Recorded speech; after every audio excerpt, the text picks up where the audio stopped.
Welcome, everyone. My name is Hazar Yildirim. I am the Director of Strategic Alliances at AFS, and it is a wonderful pleasure to have all of you here for our webinar today on re-entry in a crisis situation and how you can best support your students during and after the COVID-19 pandemic. This webinar is presented by the AFS Center for Intercultural Learning and Global Competence Education. I will be your host along with my colleague Camila, making sure everything runs smoothly in terms of our technology. And our host will be the director of the AFS Center for Intercultural Learning and Global Competence, Lauren. And I will let Lauren take it away from here. Once again, you are all on mute. If you have any questions, please use the Q&A functionality. If you like to speak up, you can raise your hand and we will be able to unmute you. Lauren? Yes, thanks, Hazar, so much. And welcome to everyone. And we just want to start by saying thank you for taking time out of your busy and probably very long days to come together from across the globe and support our international education community during these very unprecedented times. So my name is Lauren Maloney Ignatius. I'm the director of the AFS Center for Intercultural Learning and Global Competence Education, which is a global online resource hub to make intercultural learning more accessible for everyone through training, research, and advocacy. So many of you are probably familiar with the AFS Intercultural Programs, which is an international voluntary nonprofit organization that's been developing global citizens and providing intercultural learning opportunities that equip students with essential skills for making a positive impact for over 100 years now.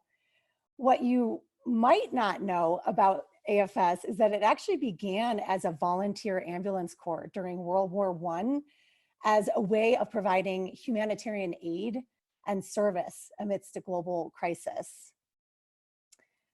Today, over 100 years later, we continue to promote service during a different kind of crisis, COVID-19, by supporting nearly 7,000 students across 60 countries, working around the clock, quite literally, and around the globe to repatriate them or shelter them in place like so many of you have likely had to do at your institutions, while also acting quickly to ensure reentry support wherever they are in the world. So this webinar is really designed to share what we've learned and provide reentry resources specifically for the COVID-19 crisis, and also hold space for us as international educators to come together with a spirit of cooperation to share practices and ideas to address this historical moment for the international education community and for the world. It's really clear that now more than ever, we need each other. So we hope this webinar is of service to not just students, but to you as well. So I'd now like to introduce our two other speakers at today's event. We have Marcela Laportosa, who is the Senior Manager for Education and Development at AFS Australia. She's also a cross-cultural psychologist and an intercultural trainer as well. And then we have Linda Stewart, who is our head of the Global Competence Certificate and expert in online learning at AFS Intercultural Programs. So we're going to hear more from our experts throughout the session. But first, we want to share a little bit more about who's in our community today. So actually, we've had over 200 registrants for this event. And the majority are from North America, but we also have some from Europe, about 12% South America, it looks like Southeast Asia and Africa as well. And we want to share with you now the information you provided us in the polls that you took in the beginning of this webinar. And Hazar, if you could share the results from that. Okay, so it looks like the majority of you are from, that you work in student exchange and study abroad, but we also have a percentage of you who are primarily in intercultural learning and training, which is great. And also some of you international student services, career services, a very small portion in volunteer, teach abroad services, educator, faculty, and other. Super curious about the other. And it looks like the majority of you are looking for sample reentry activities or frameworks and are interested in the neuroscience-based practices, Okay, great. And pretty much all of the above that we're going to get to right now. So, which you'll see in our agenda, which Marcela will share more about. So Marcela, do you want to tell us more about the format? Yes, hello everyone and welcome to this webinar. And as you have seen in the promotions for this webinar, the first thing that we will be looking at today is what's neuroscience telling us about how can we best support our students during this crisis. And of course it is about self-management, but also how can we support others? How can we best facilitate and coach within this specific context? And in second place, we will be looking at some key considerations for redesigning reentry workshops during the COVID-19. And we will also, as part of this, we'll share with you our response. As Lauren said, we had almost 7,000 students around the world at the time of the pandemic, and we were in the process of repatriating all of them and of course offering support. We came out with a specific proposal for this, and Linda will share that with us during this webinar. And finally, of course, we will have time for questions, and we want you to share what your institution's reentry response has been during these very, very difficult times. So I'll leave it to Lauren then to start with the neuroscience part of this webinar today. Thank you so much, Marcela. So back to you all. We would like you to fill out the following poll. Participation is optional, but always encouraged. How have you been feeling? So essentially, which of these feelings best describe, or which of these best describe how you've been feeling amidst the COVID-19 pandemic? So we have anxious, stressed, fearful, overwhelmed, angry, confused, lonely, excited. So please answer the poll now. Okay, and it looks like most of us are feeling anxious and stressed. I know I am for sure, but also overwhelmed and confused, a little lonely. A small portion of you are also excited. Great. There's actually a reason why we are all feeling this way if we look through the lens of how we're biologically wired as humans. So during times of high uncertainty and stress, it really causes us to feel all of these negative emotions, which activate a very primitive part of the brain called the amygdala.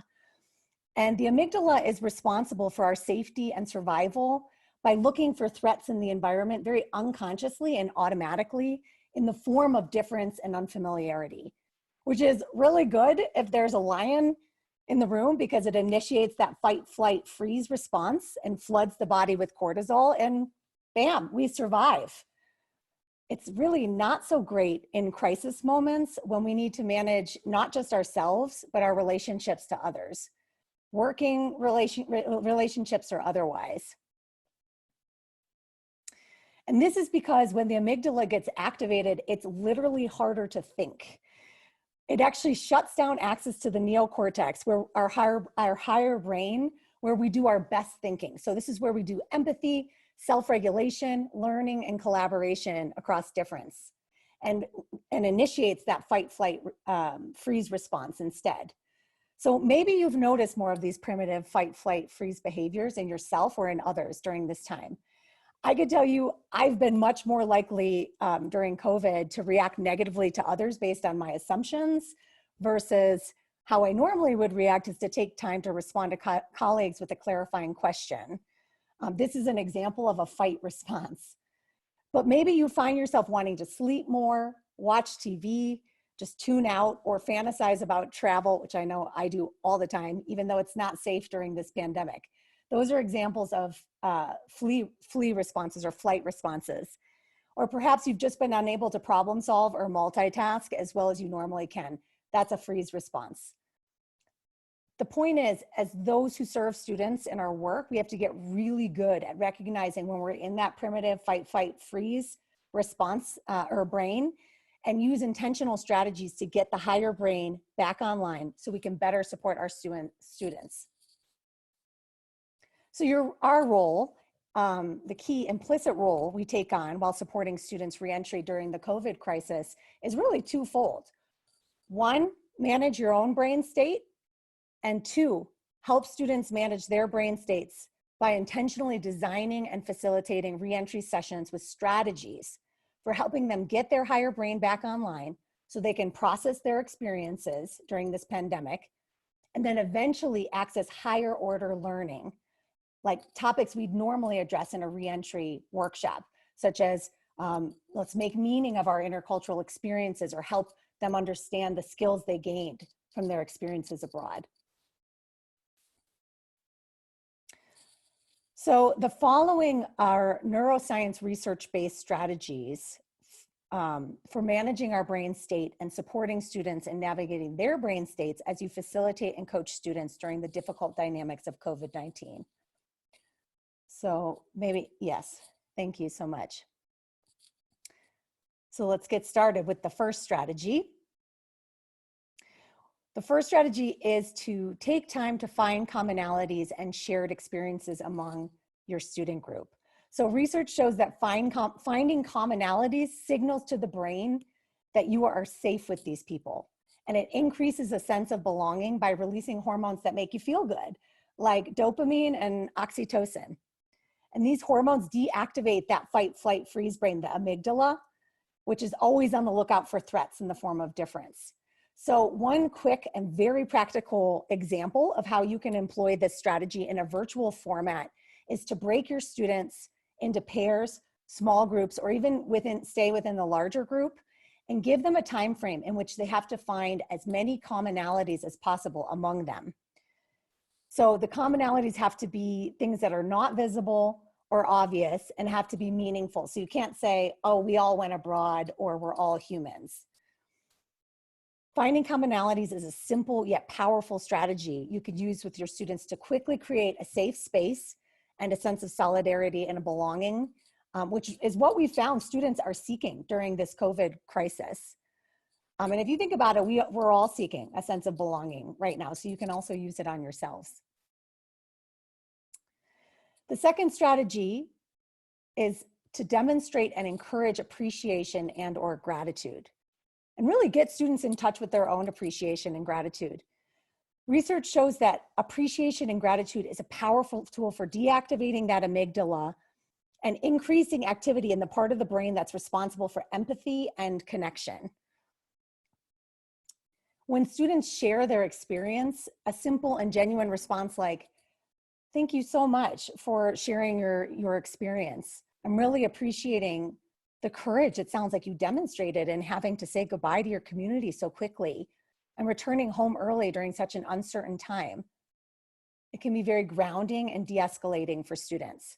And don't stop there either. Encourage them to appreciate others' reactions and share outs as well. Does anyone want to share an appreciation about what you just heard? Or actually in a recent team meeting, we went around and said one thing we appreciated about each other, and you literally could feel the energy rise in the virtual format on our team. And this is because you're getting quick dopamine hits. So it's a super easy way that's very intentional to create a culture of mutual respect. The third strategy is to practice empathy and validate feelings. So most emotional tension escalates into conflict as a result of not feeling seen, heard, or validated. So a key role you'll be playing is helping students process their emotions by validating their feelings, empathizing with their experience, and authentically responding with something like, you know, that makes sense you're feeling that way given how unprecedented this situation has been. Or, it sounds like you had to problem solve quickly in stressful conditions. Is that the case? It will keep students in their higher brain, de-escalated, and normalize their feelings. The fourth strategy, harness the power of storytelling. So when I was teaching at UC Berkeley in my prior role, my team and I were hired to do a reentry training for a small group of students who had interned abroad in Bangladesh. While they were there, these students had experienced a bombing and the devastating effects on the community. And of course, not knowing that this was a crisis moment for them, not fully processing that, I came to the session with this nice, lovely presentation prepared for reentry and helping them make meaning of their internship abroad and intercultural experiences. But instead, we quickly realized how much these students needed to emotionally process their experience, and specifically by sharing stories of their experience. Like, oh, you saw that? I saw that too. What was this like for you? Oh, this is what it was like for me. Which research shows actually releases oxytocin in the brain and builds empathy and connection across difference. So that experience really has stayed with me and helped me better support students where they're at rather than trying to just accomplish my own agenda. And it reminds us of the power of storytelling to process intense emotions, create community, and help students understand themselves and the world around them during this time, which we all need. Lastly, use questions whenever possible. So neuroscience demonstrates that questions deactivate that fight, flight, freeze amygdala brain and gets the higher brain, the neocortex, online by helping students process their own logic and thinking and encouraging curiosity, which lives in the neocortex. But realistically, if we think about the developmental stage of the students we're working with, so high school and even university students might not be able to articulate their feelings. They might just say, I don't want to go home, or I want to go home right now if they're sheltering in place. So follow up with validation. That makes sense you'd feel that way, given all this isolation or uncertainty. And questions like, can you say more about that? Why might that be? If students can articulate their feelings but don't know how to cope, try posing the question to the group, what are some strategies for coping with challenges or uncertainty that have helped you be successful in the past? This technique shifts the dynamic from a place of deficit to a strengths-based model, really grounding students in their prior successes and empowering them to feel equipped to handle the current challenge at hand. So those are the 5 techniques that we hope you find useful in facilitating and coaching your students during COVID. However, you might notice by now, these are not just strategies for facilitating and coaching. They're actually key intercultural leadership skills for managing ourselves and others more effectively in crisis and non-crisis situations. So I want to pause here and see if there are any questions. I know we have time for a couple. Hazar, have you been seeing if there's any questions now? We don't have any written questions submitted, but if anyone would like to speak up, please use the raise hand button and we will be able to unmute you. We have one question from a phone caller, so I don't have the name, but please go ahead.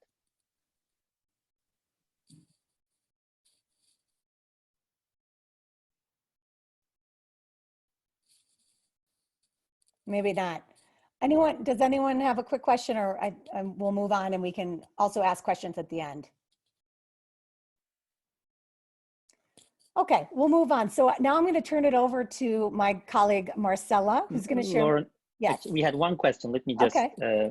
Monia Amani, please go ahead. Welcome. Uh-oh. Well, you know, Hazar, we'll circle back at the end and, okay. and take her question for sure. We welcome questions. We love questions. Marcella, I want to hand it over to you to talk more about key considerations for designing reentry sessions and resources during COVID-19. Thank you, Laura. Now I'm just going to build upon what you just shared about some strategies drawn from neuroscience. And it's great to see so many people connected. I can see so many familiar names, so many people working in the field of international education. And I was just thinking when Laura was talking about, you know, your amygdala gets activated when you're not being seen or heard. And how many of you have gone through these last weeks with parents on the phone who just didn't want to hear, or they felt you weren't listening to them, or they felt you didn't understand what they wanted. And so we had to go through that process while looking after ourselves and making sure that we were practicing our empathy and listening to those parents and students in these amazingly uncertain times. So I just want to have quickly, Hazar, if you can have the next slide, just a quick sense of how do you anticipate your students are feeling or did feel when they had to go home, or now that they're sheltering in place because they're unable to go home? So we have a poll there. So what is your assumption? How are they feeling? Disappointed and sad, lonely, relieved, grateful to be home, angry, confused, anxious, stressed, or even eager for connection? So I believe the poll has been launched, right, Hazar? So people can start answering to it. Yeah, we have responses coming in. About 60% of you have responded. Perfect. We will give you a couple more seconds and then share the results. Fantastic. I'll wait a few seconds. Well, someone is saying, I actually think they're feeling all of these things. Yeah, you can also use the chat function if you want to comment all of these. Yes. Yes. So let's see what wow. So the biggest majority thinks almost 60% that they're disappointed and sad. There are some who are relieved and grateful, and mainly also confused, anxious, and stressed. Yes. And let me just close this. And the first number one advice we have for you, and I think you probably have learned by now, is that we can't assume how they're feeling. So we can only respond to it once we are in the moment in real time.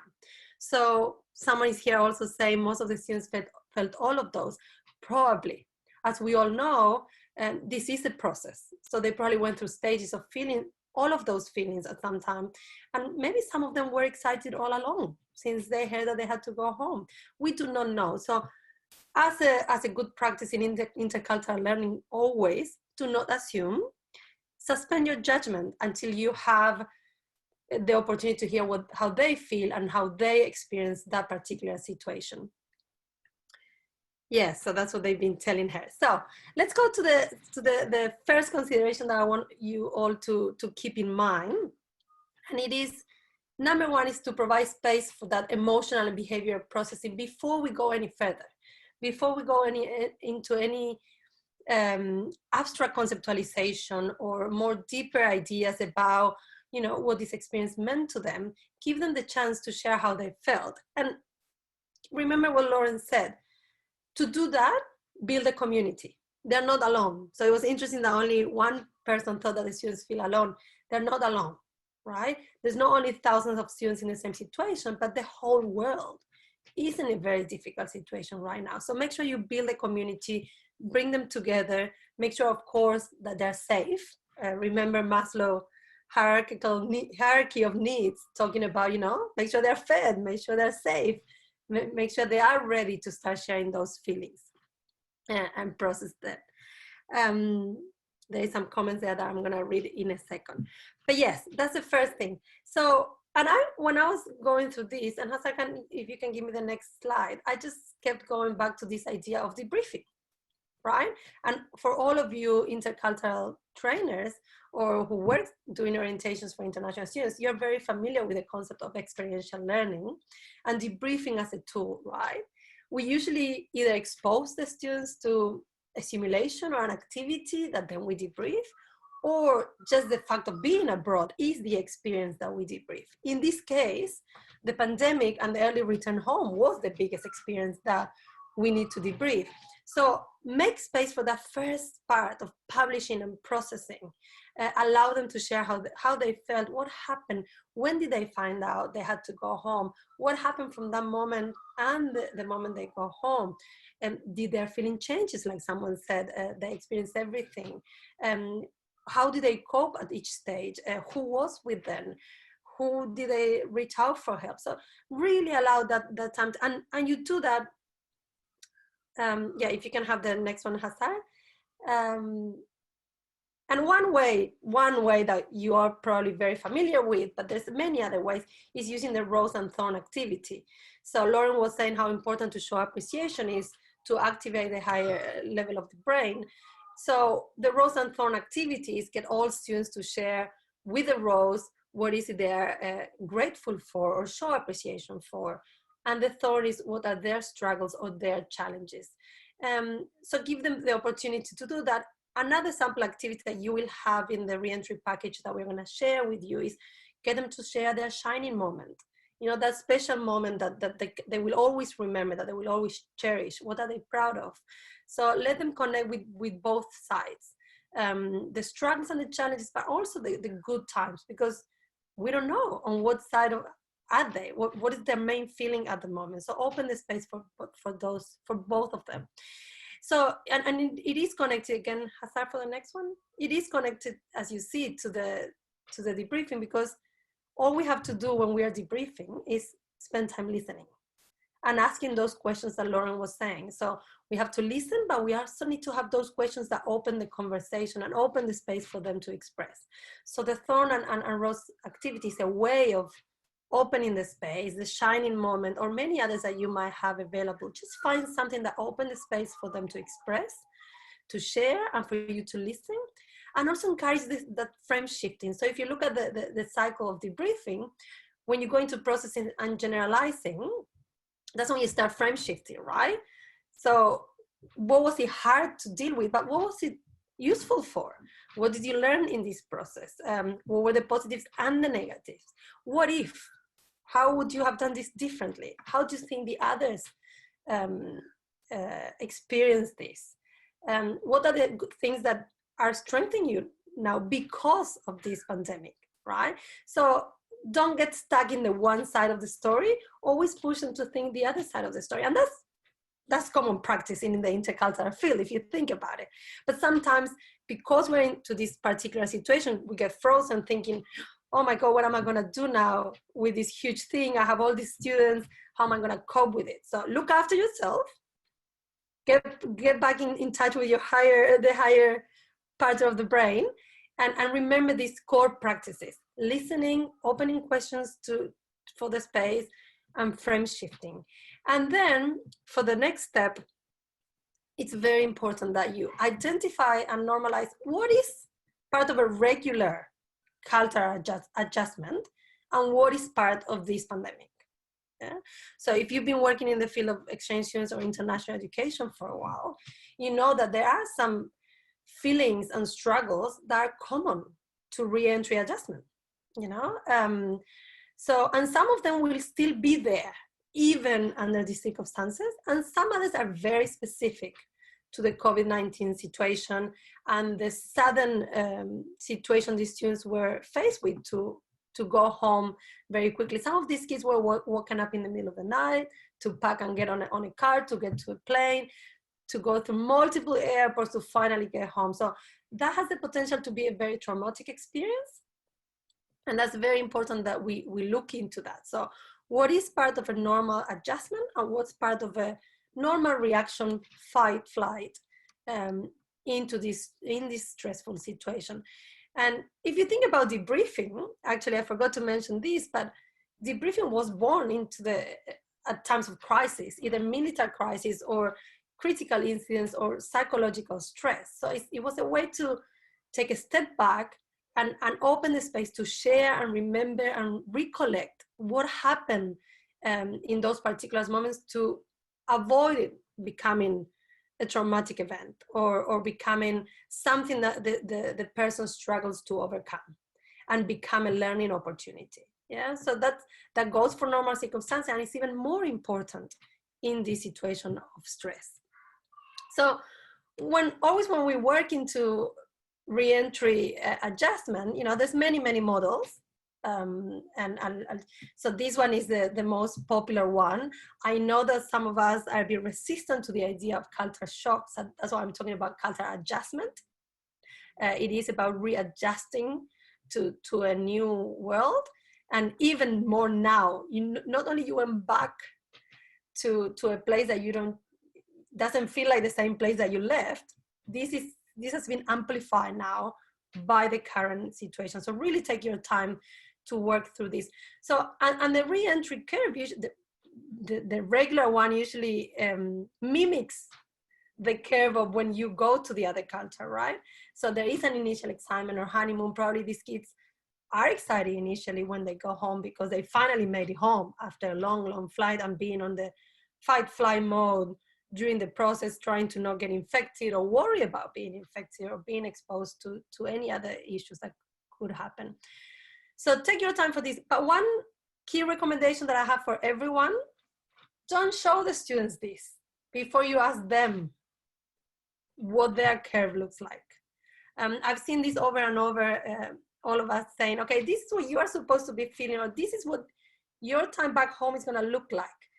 Doesn't work like that. We started with that, right? So let's start with asking them, since they came home or since the moment they heard about the pandemic till now, how have they felt? What were their ups and downs? Give them the opportunity to draw that. And that's gonna be in the entry package material that we're gonna give you as well. And then you can share this, and then they can connect with others. Look, like others are feeling the same as you're feeling. And some of this is also felt for students who did not go through the pandemic, but these particular points are part of being under this very stressful situation. So make sure you take the time to differentiate and normalize. And this other model that I also quite enjoy is a transition model, right? And sometimes I find it that students find it more useful, or they find a good way, like to focus on wrapping up, you know, letting go of that situation that just finished. And they need that time. You know, the first part you need to spend sharing, publishing, putting names to things, wrapping up what happened before they go into a more neutral zone and before they start a new beginning back home. And this new beginning is going to be very different, not only for them, but for the whole world. So give that time for that to happen. And then the next recommendation that I want to share is, and again goes to we go back to the cycle of debriefing. Focus on the skills that they gain. Make sure that this is part of our job. We need to help students articulate what personal and professional skills they've gained through this process. And that goes more into, you know, once you pass the emotional state, once you pass, you know, recollecting the learning, how are you going to use this? What are those specific skills? What do they look like in action? And how can you start planning for the future? So this is more the generalizing and applying part of the debriefing. And we have another poll, I think, if I'm going to anticipate in my slides. Yeah. So what are some of the, and Hazar just launched that. So what are some of the skills that students might have developed from this experience? So some of the options are navigating ambiguity and uncertainty, developing resilience under pressure, managing high stress situations, problem solving under pressure, adaptability, flexibility during change or uncertainty, collaborating across differences, and positive attitudes towards change. So I'll give you a few seconds to answer those questions, or this is a multiple choice one, right? So you can choose a few of them. I love, someone is saying most of those, I believe. Yes, absolutely. Okay, so we have a few more seconds before we have a look. Yes, all of them, right? That's when I read the results, most of them. Yes, and you know what? This is another interesting thing. If you think about it, some of the skills that we would hope most students to develop during a study abroad experience. The only difference now, this has been condensed in a very short amount of time. And as one of the students was saying to me last week, it's like, you know, we go for a year on a year program thinking, you know, I will learn how to manage the uncertainty and understand that I can't control everything. So I just need to go with the flow. And he was, but oh man, this was intense. I really had to learn how to do that. So I think it was like a year in a capsule of a week. So definitely. So, and the next one, Hazar. So I think it's very important. Oh, sorry. It's very important that we take the time for them to acknowledge that, you know, like, and it's a good feeling again of appreciation of how much they got out of this. You know, these are skills that they're going to take into the future. They're going to take into their employers, their universities, college, whatever is in the future for them, for their daily life.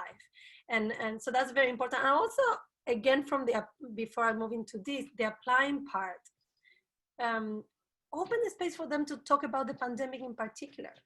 Don't forget that we always talk about we are developing global citizens. Well, they have a role here.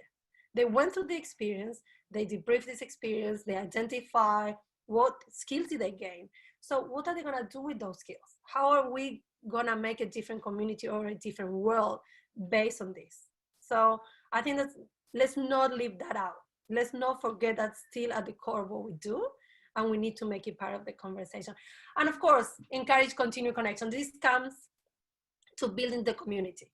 You know, one idea, break them into pairs, buddy them up, get 2 of them, 3 of them together to continue the conversation, to continue to feel like they're part of this community and they can find common solutions. The work got smaller more than ever, so they need to start working together on what they can do. And this, again, I think, give them the opportunities for the continued connection, but you also need to be part of that continued connection. This is not a one-off. It's not that it's one day you do one activity and that's it, your reentry is done. This is a process, you've seen the curves. This is a continuum, and we need to make sure that we are providing what the students need at that particular point. And that was part of the AFS response. So we did have a one-day activity first to address all these things that I just shared. And then we have the second step that Linda is going to talk about now, which is a bit longer and more comprehensive, looking into more into the future as well. So I'm going to, unless there's any questions at this point, I think I'm going to leave it to Linda to share that response. Thank you, Marcella. Thanks. So as my colleagues have shared, I'm going to share a little bit about what AFS's response has been so far to the COVID-19 disruption. I don't know if you recall where you were on March 14th, 2020, but I know I was waiting for a phone call from headquarters that essentially AFS had decided, the Board of Trustees and the entire network across the world decided to cancel our remaining programs for the rest of the spring semester of 2020. And I just knew that at that moment our work was going to intensify. Certainly there was the first response of getting as many students home as we possibly could to be safe, but then there was the follow-up response of how we were going to meet this disruption and the reentry needs and the challenge to build this community that my colleagues have spoken of. So we came up initially, on the next slide, with 2 responses.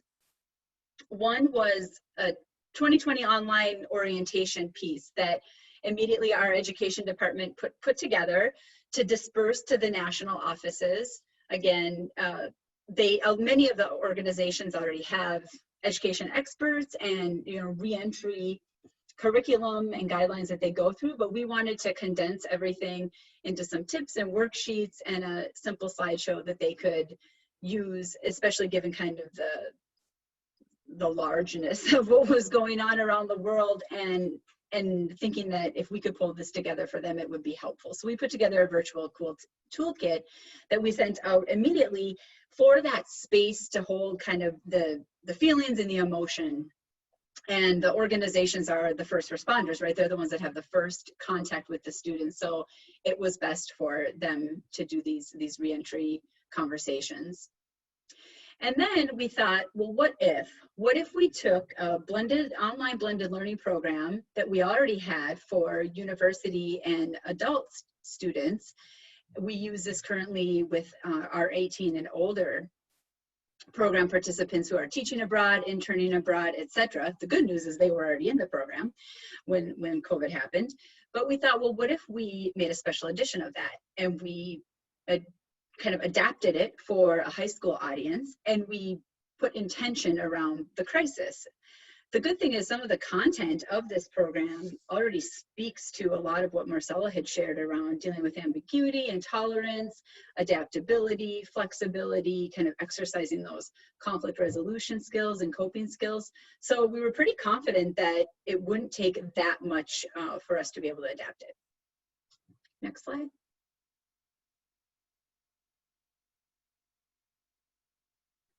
So we decided that we would pull together a group of experts over a very short amount of time. There were 9 of us put on the project, and we took the GCC and we adapted it for a special edition for high school students. And we had kind of these 4 goals in mind.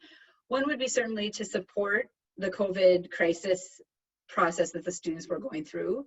It would be to support cohesive learning, that there would be some continuation of learning. Of course, in no way, shape, or form was this meant to replace the very valuable exchange experience that the students were on. There could be no replacement for that, but what if we could support with an extension of that program?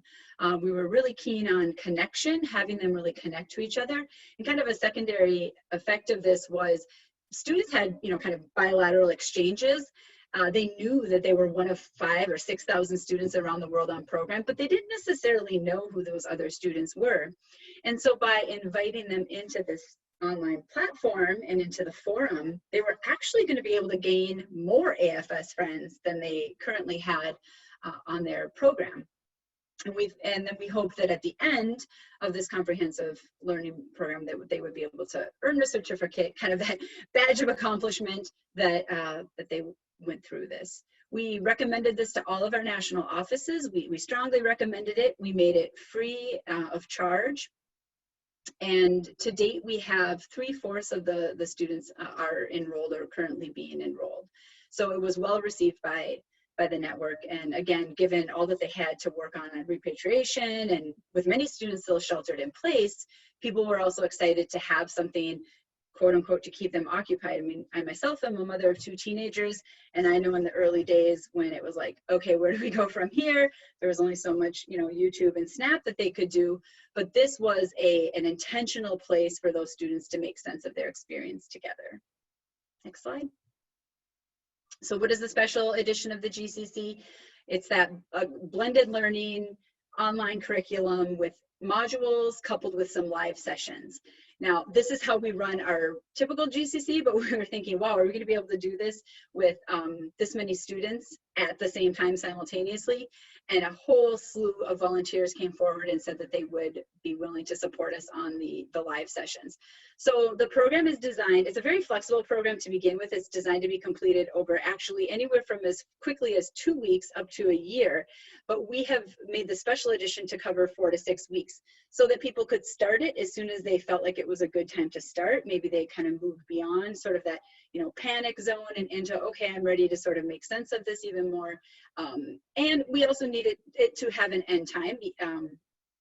And also, given that time frame, we thought that we would be able to provide that continuation for making sense of the experience.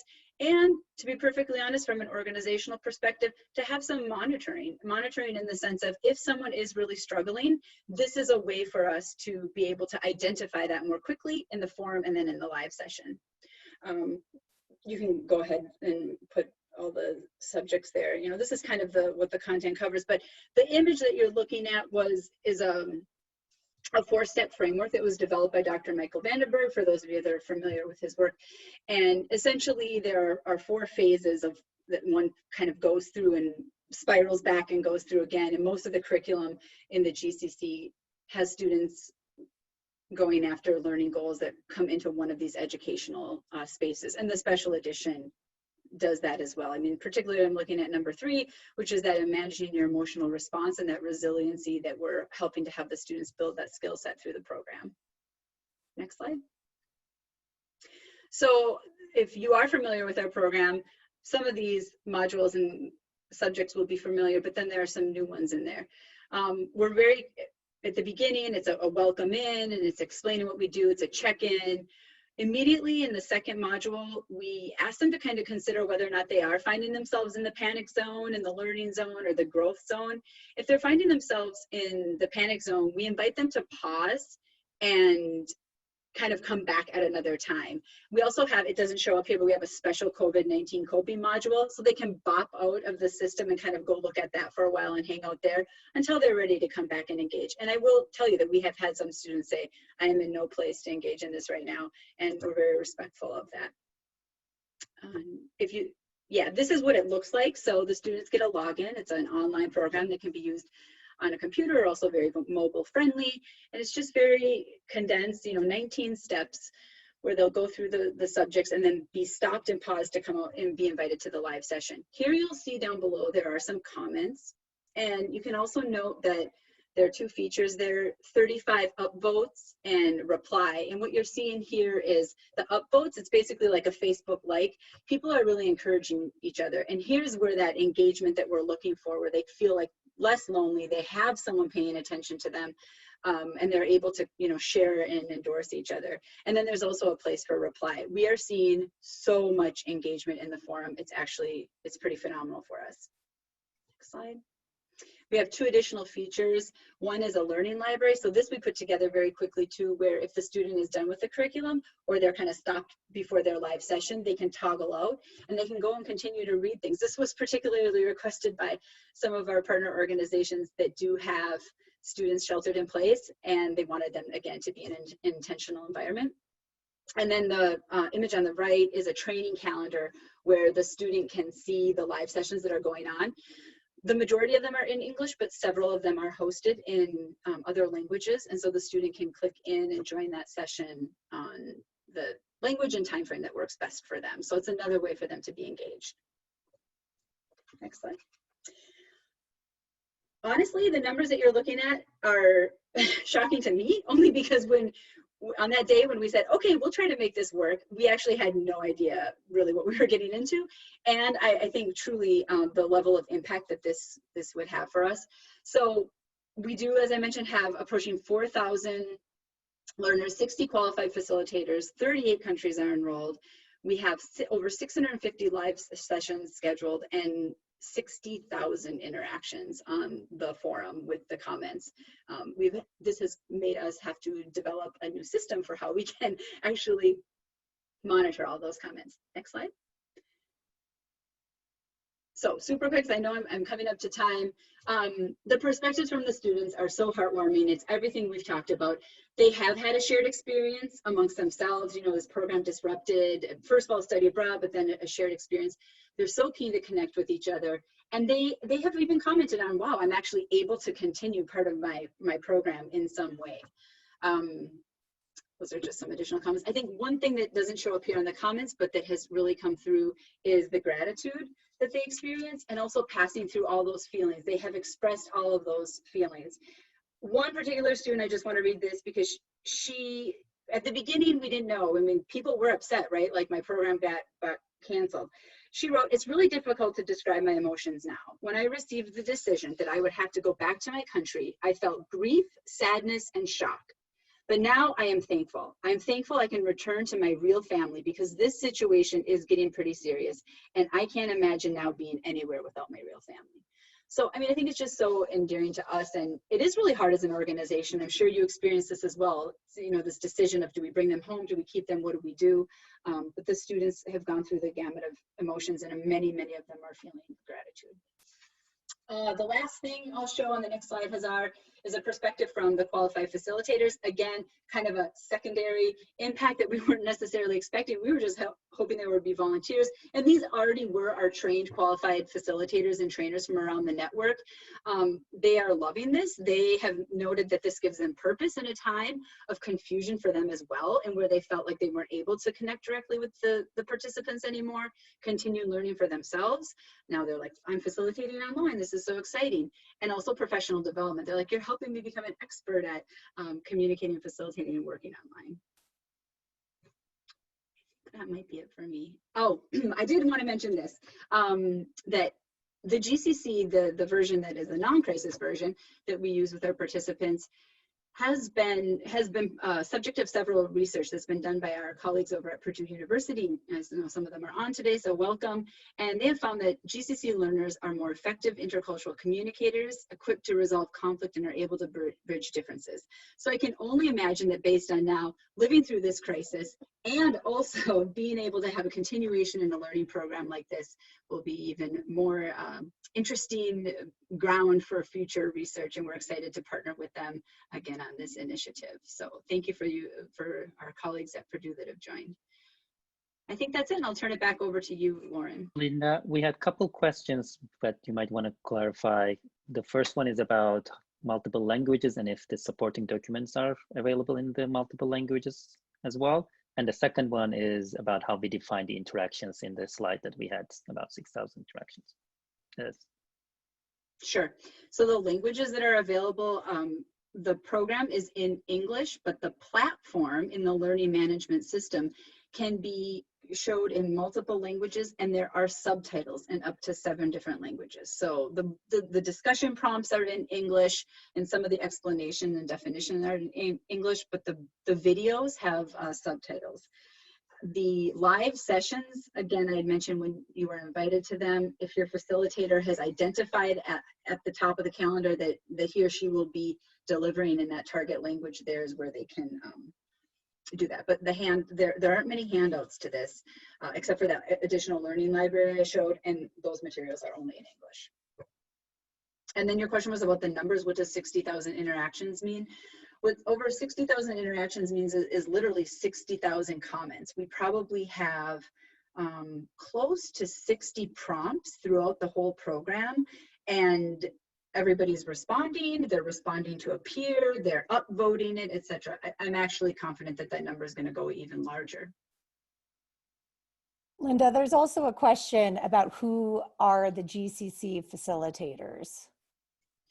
The GCC facilitators are volunteers and staff from around the AFS network. Many of them are educators, professionals, psychologists.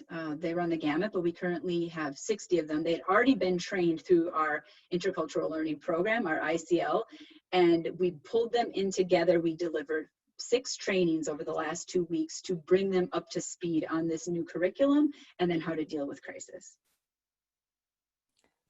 Great. Well, actually, this is maybe an appropriate time to open it up to questions. Unless, Linda, do you want to speak to GCC partners a bit?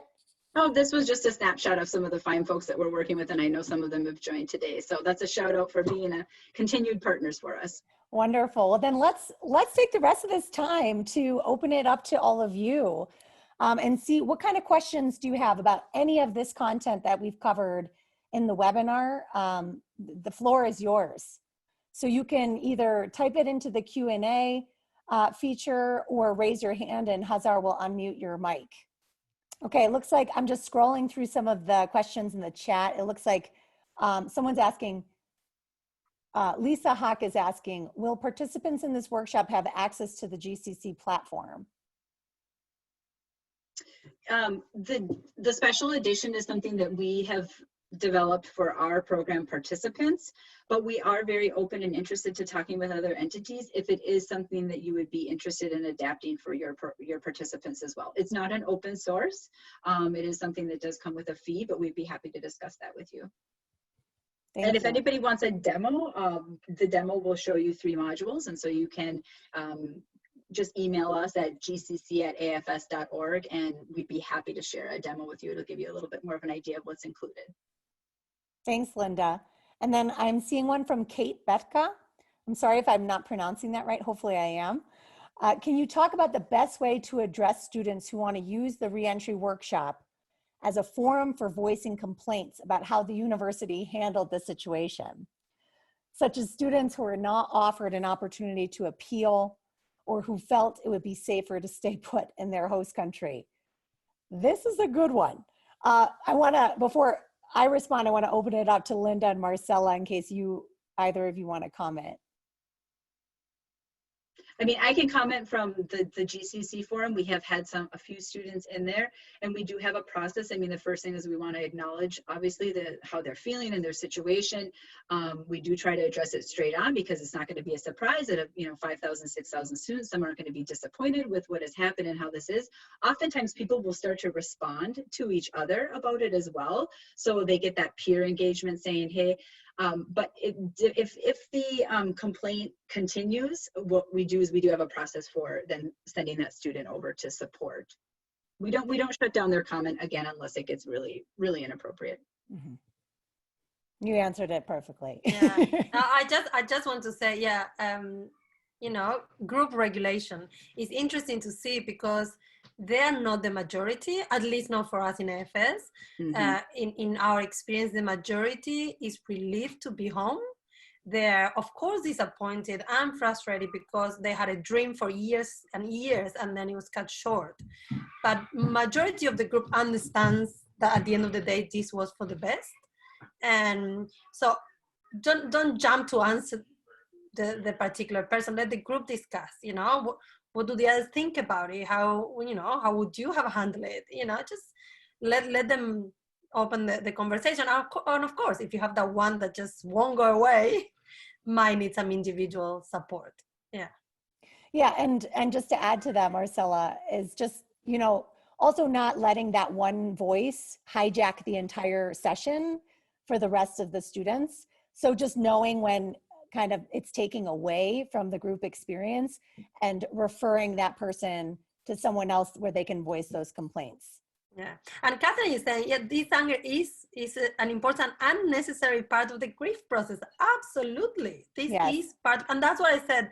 The worst thing that we can do is make them feel that they're not being listened, or seen. You know, that's the worst thing that we can do. So do listen to them. And you know, I always think, what if it was me? If I was 16 years old and 3 weeks into my program, I had to go home, I would be very angry too. And I would be the one fighting. And in that sense, that's what I think is the paradox of this. We want them to fight. We want them to be global citizens, right? We want them to advocate for their rights. We want them to fight for a better place. But then if their complaint comes to us, oh, we don't like it. No, let's make space for that. You know, how do you turn that anger and complaint into something productive? You know, what can we do with this? Yes. And I love that you just said, Marcella, I love that you just said that it's a normal stage, that anger is a normal stage of the grief process. I've seen so many articles come out about how we're all experiencing a collective grief right now. And so we need to make that space to acknowledge this loss of what is no longer. Lauren, just one last question, because I know we might be, there's a question from Lisa who's asking about the, if this is targeted mostly towards high school students. And yes, what's interesting is that our program was geared originally for university students. And so we actually had to spend endless hours for 2 weeks just adapting the language primarily, not necessarily so much cognitively, but just the language so that it would be, you know, 15 to 18-year-olds speak. And now I would say like that the form is there, we could go back and just edit that back to adult language. So it is very doable. Great, thank you. So then I see another question. There's 2 more questions that I have here. One, what are some activities or platforms you would recommend that encompass all of the strategies that I was mentioning around the neuroscience? Unfortunately, I can't just, you know, come up with necessarily the activities off the top of my head, but I can tell you what, you can incorporate any of those strategies. They're pretty universal into any activity that you would normally do in reentry. So in reentry, if you think about it, we normally get into helping students understand how they've maybe changed. So in the GCC, for example, one of the activities we have them do is to complete an identity flower, where they're essentially looking at the different aspects of their identity that were maybe highlighted or emphasized when they were abroad. Which aspects of your identity were emphasized during COVID, the COVID response? Now that you're home, which identity has really been highlighted? You can use the appreciation, you can use storytelling in that. Oh, that's super powerful methodology right there, to lift up students' unique identities in that space, and also help them realize maybe aspects of identity that are a little bit more privileged in certain contexts. And which aspects do they not have to think about, and why might that be? So I would say my general answer is those are universal strategies that can be incorporated into any activity. Also around stereotypes and generalizations as well. What kinds of stereotypes about yourself did you encounter while you were abroad or during the COVID response? What about generalizations? What have you discovered is generally helpful information for others to know about you in terms of your behavior? And then what can we appreciate about that, for example? What are some commonalities in the group in terms of generalized behavior? So it's very adaptable is the question. I mean, is the response. And then we've got another question here. Have you needed to do any accommodations because everyone is on Zoom online, especially for group work and discussion-based points? Linda, Marcella, do either of you want to speak to that? Sure. I mean, for sure, we have made sure that there's a variety of activities so that, you know, for the different learning styles and, you know, preferences of engagement, we give prompts in the forum. We ask them to read and prepare things in advance. There's often the qualified facilitator or mentor will circle back in with them.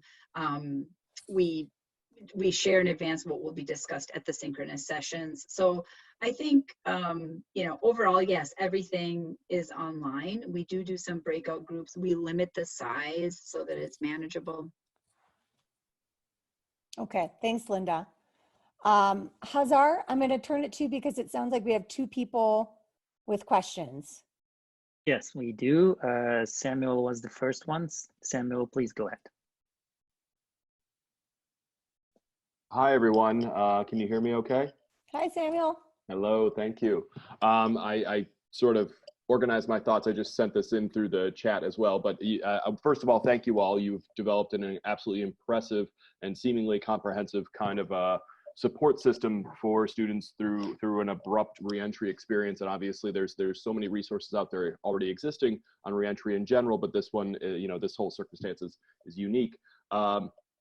What we're finding on a state university campus is that, you know, the amount of time and work in dismantling all of our spring programs and all of our summer programs is just as time intensive as our students going abroad. And so, you know, we have our sort of limited resources when it comes to human capital and stuff like that and time. And what you all have demonstrated is tremendous. I just worry that we don't have any dedicated interculturalists from a job description standpoint on our staff. Can you envision this in an abridged version? What I'm thinking, I mean, what we've talked about within our staff is something that maybe resembles 3 one-hour workshops, you know, highly abridged compared to what you're all doing, but you know, trying to address the interpersonal, intrapersonal, and kind of forward, both looking backward and looking forward kind of dimensions of all of this. Just curious about your thoughts when time is limited and an abridged version of all of this. Thank you. Thanks, Samuel. Linda, I want to give you the opportunity to respond first, and then happy to take it. Yeah, absolutely. I mean, I think that is so valid. You know, you have identified what works for your institution capacity. And I think if you did an abridged version of that kind of, you know, what has been, what is, and what's moving forward, I think that could work just as well. And then, you know, being able to offer them a library of resources for those that want to continue to look at it. I know that again, the colleagues from Purdue are on, they have a resource called Hubicle.org. And if you go, it's HUBICL. And if you go there, they have also curated a lot of reentry materials, etc. So you could probably almost even just download the workshops and won't even have to do much development. So if you don't have necessarily the experts or the staff online, you could do that. In addition, you know, we will be sharing after this the reentry materials that you could also take and go ahead and download those as well. So that's an option. For our special edition, the GCC, if that was something that you were interested in, you know, using at your university, I'd be happy to discuss that with you after. We're talking to a couple folks right now that are in the process of customizing it for their needs. But I would just say that I completely appreciate what you're saying, that you have to focus on the students and their whereabouts and getting them in place before you can kind of do some, what we always like to say is sort of the nice to have stuff. And that was also a reality of AFS, to be perfectly honest. Usually this kind of, these kind of supports and resources were very decentralized. They were very in the hands of the partner organizations, and they still are. But for this particular response in this crisis moment, the international headquarters said, hey, we're going to offer this to everybody as kind of a one-stop shop for this particular instance and see how it goes. So I think what you've described would work very well. And can I just say something to Samuel? I love your question because I think it's connected to everything we've been talking. It's really hard to think about more abstract ideas on how we move forward while we are still in fight or flight mode, right? You're still trying to get students home, protect them, shelter them. So it's really hard, but think about it as an opportunity. You know, this is an opportunity to either reconnect with your alumni or other people. You know, I kept saying these weeks in AFS is let's rally the troops, right? There is a lot of people out there with some extra time at the moment who are willing to help and make a difference. So maybe, you know, who are those people that you can reach out, do a quick catch-up training? All they need to do is listen to start with. So they don't need to be the most expert intercultural trainer in the world. They need to be willing to listen and be available for the students. So definitely a 3 1-hour option will work for you, or any other option that you come up with. Like Linda said, we are happy to help. But don't be discouraged. Yeah, we are a big organization, and yes, we could pull 9 people to do this, but everyone can do something, and just give you the space to come up with what's the best solution for you. Great. Thank you so much, Marcela and Linda. Thank you all for your questions. And actually to the last question as well, that's part of the reason why we wanted to do this webinar, was to be of service to you. So Samuel, you know, and for those who are like, how do we do this on campus, on our campus? We do have free reentry and crisis resources for you that you will receive upon completing our quick evaluation that will be emailed to you, and then also it will pop up when you sign off of this webinar as well. So stay tuned for that. We will also give you, if you complete that evaluation, a link to the webinar, as well as the slides as well. In the meantime, we also wanted to just let you know about some upcoming events and webinars from the AFS Center for Intercultural Learning and Global Competence Education. So we'll be doing one around pre-departure during COVID-19, looking at some online quick hit tools and activities for those who might just be preparing for NH20, and then leveraging technology to support students in continued intercultural learning as well. So looking at different ways technology is being leveraged during this time. So we hope that you stay connected with us. And I think it's just pretty clear that we all need to be supporting each other and really lift up the spirit of collaboration in our international education community at this time. And we just thank you for your questions and your participation, and we hope we all stay connected and hope to see you soon as well. So thank you so much. And your feedback is highly, highly welcome in the evaluation as well. Yeah. Thank you, everyone. Thank you, Lauren, Linda, Hazar, Camila, everyone. Thank you, everyone, for attending. Gracias. Cuídense. Thank you, everyone. Ciao.